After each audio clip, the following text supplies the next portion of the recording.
And the shit you texting got me feeling strange. Yeah, cause you don't feel the same. I'm sorry that it feels that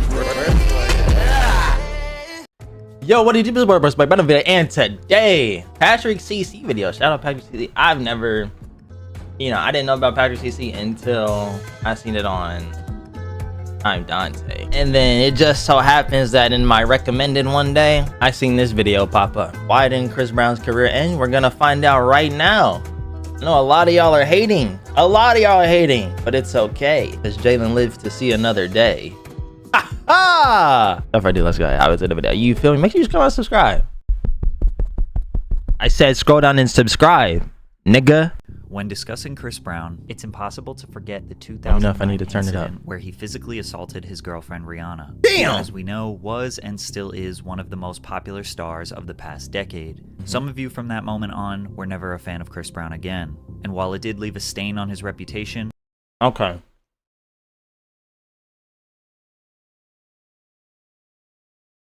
See, I wasn't even a fan in 2009.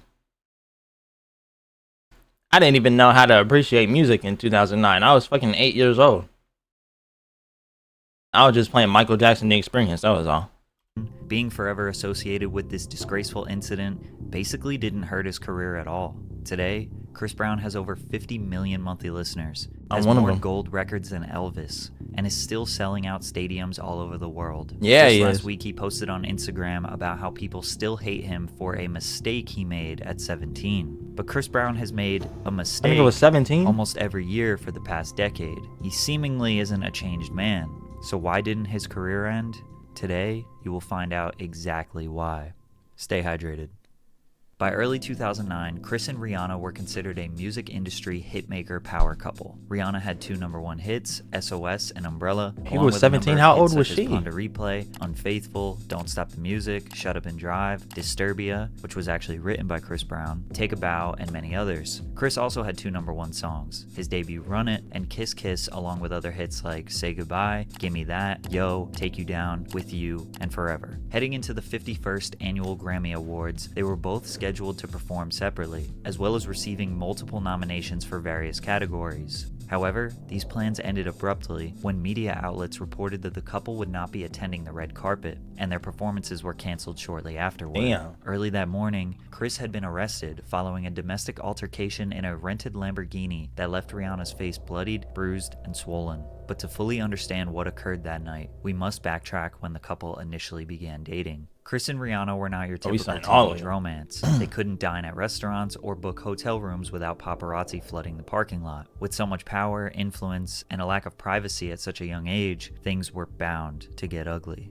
Chris told Rihanna that he wanted to marry her. Before he proposed, he wanted to come clean and admit that he had slept with one of his female assistants. Rihanna was floored. She could no longer trust Chris for hiding this from her for so long, especially since Rihanna asked Chris years ago if he ever slept with this woman. My trust totally was lost with her. You know what I'm saying? She hated me. After that, I tried everything. Like, we would fight each other. She would hit me, I would hit her. But it never was okay. There were actually 2 previous domestic abuse-related incidents before the Grammys. The first offense cited occurred in Europe about 3 months before his arrest. Chris and Rihanna were engaged in a verbal dispute when she slapped him, and he responded by shoving her into a wall. The report also states that in January, Brown and Rihanna were vacationing in Barbados and got into an argument while they were riding around in a borrowed Range Rover. No injuries were reported, but Brown got out of the vehicle and smashed the driver and front passenger side windows. But on February 8th, it all reached a tipping point, and it was about to get bad.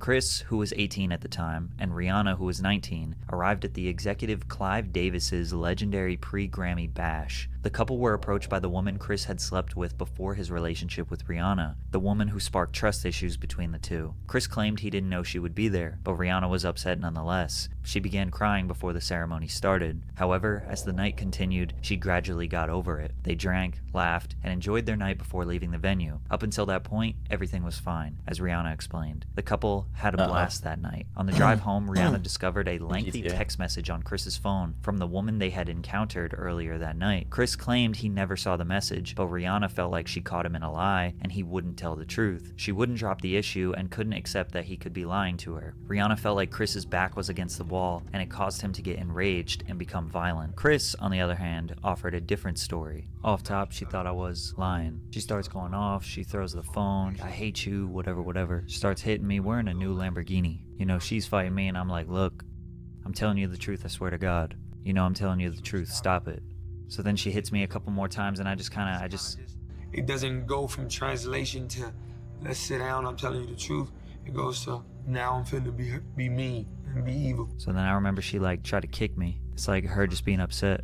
But then I really hit her, like I with a closed fist, like I punched her, you know, and it busted her lip. And when I saw it, I was in shock, like, fuck, why did I hit her like that? So from there, she just spit in my face, like spit the blood in my face, and I'm like. And it enraged me even more, like it's a real on fight in a car. We driving in the street. So then I'm like, yo. Voiceover is Hey, crazy. we tripping. Like, what the f? Like, what are we doing? Chris says that he didn't start the verbal or physical fight, but he does admit that he retaliated violently, and that was wrong. According to the detective's statement, Rihanna made frantic calls and texts to her staff after Chris allegedly threatened to assault her when they arrived home. The outrage only angered Brown more, and he continued his barrage of punches as the vehicle swerved. All Rihanna could think to herself was, when is it going to stop? Eventually, Chris pulled over. Rihanna ripped the keys out of the ignition and pretended to throw them out the window, forcing Chris to exit the vehicle. While searching for the keys, Rihanna yelled, "Help, he's trying to kill me." A neighbor heard Rihanna's screams and immediately dialed 911. Frustrated, Chris walked home while Rihanna remained there until authorities arrived. After their Grammys appearance was canceled, the public soon learned about the truth regarding what occurred earlier that day. Following the news leaking to the media publications, TMZ released a photo of Rihanna where she sustained visible injuries. Someone in the police department leaked the photo. Rihanna described this person as a very nasty woman who thought a check was more important than morals. If Chris's situation wasn't bad before, the visual representation of his actions made it significantly worse. He eventually turned himself into the authorities and was booked under suspicion of making criminal threats. It's important to keep in mind that we didn't truly hear Chris's side of the story until 2017, nearly 10 years later, because he chose to publicly admit his wrongdoings with this apology he uploaded to the internet. Hi, I'm Chris Brown. Since February, my attorney has advised me not to speak out, even though ever since the incident I wanted to publicly express my deepest regret and accept full responsibility. Although I would do some interviews and answer some questions in the future, I felt it was time that you heard directly from me that I am sorry. He carried that same sentiment to court as he pleaded guilty to felony assault. In August of 2009, Chris received 5 years of probation. He was ordered to attend 1 year of domestic violence counseling and undergo 6 months of community service. After the trial, Rihanna broke her silence. I fell in love with that person. That's embarrassing. That's embarrassing that that's the type of person that I fell in love with. So far in love. So unconditional that I went back. On average, I think it takes a woman 7 times before she leaves. 8 or 9, actually. Huh? And I don't want that to happen. Then Chris publicly responded. Is it difficult for you to hear Rihanna say those things?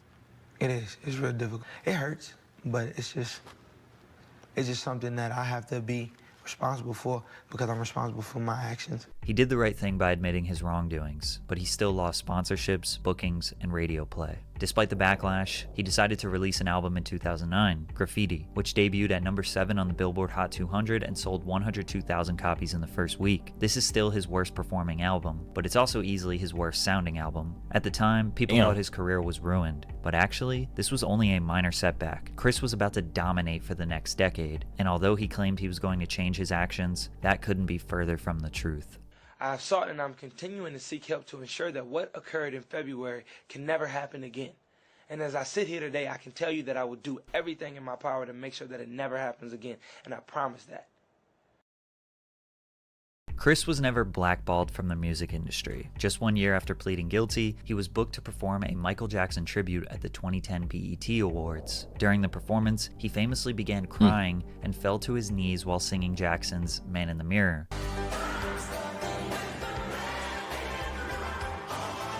His breakdown sparked a positive reaction as viewers and celebrities alike praised his ability to be vulnerable while honoring his idol. This performance completely changed the public perception of him. Those tears won over the hearts of his fans and haters. They thought everyone deserves a second chance, especially someone as talented as Chris Brown. Coming off the positive press, Chris released another hit called Deuces. The 3 times platinum single was remixed by some of the biggest names in hip-hop, including Drake, Kanye West, Andre 3000, and Rick Ross. Chris thought the world forgave him, and in February 2011, Rihanna's restraining order against Chris was eased as a judge allowed the two to have contact with each other. But the world didn't forget, which made him very angry. Have you been able to? How have you been able to? I've been focusing on his album, you know. I think this album is what, you know, I want people to hear and want people to really get into. So definitely this album is what I want them to talk about and not the stuff that happened 2 years ago.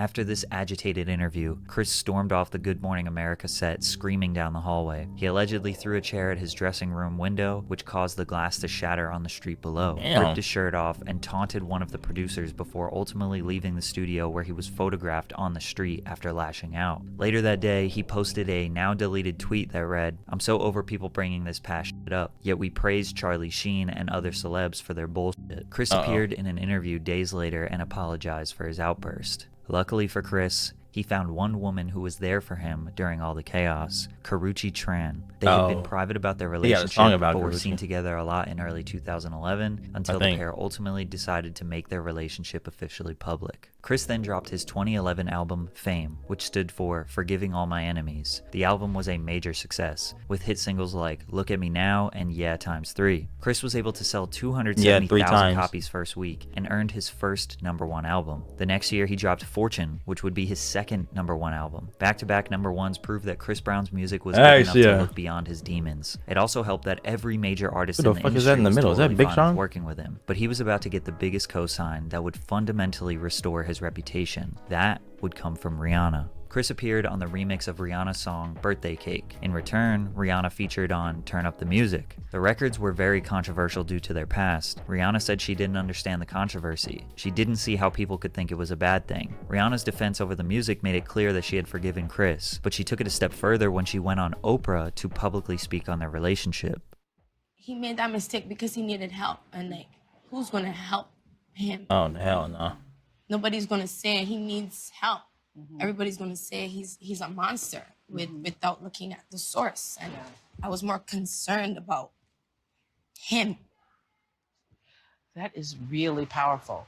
Have you forgiven him? I have forgiven him. The person who was undoubtedly the victim in the situation has forgiven the assailant. That was enough for fans to fully embrace Chris again. No, man, like I said, man, people make mistakes. And if Rihanna's willing to forgive Chris, and everybody else need to mind him. It seemed ludicrous for fans to hold this over Chris's head when Rihanna herself felt compassion for him. Chris and Karrueche ended up splitting up during this time. Chris shared his struggles with loving 2 women at the same time. You know, when you share history with somebody, then you tend to fall in love with somebody else. It's kind of difficult.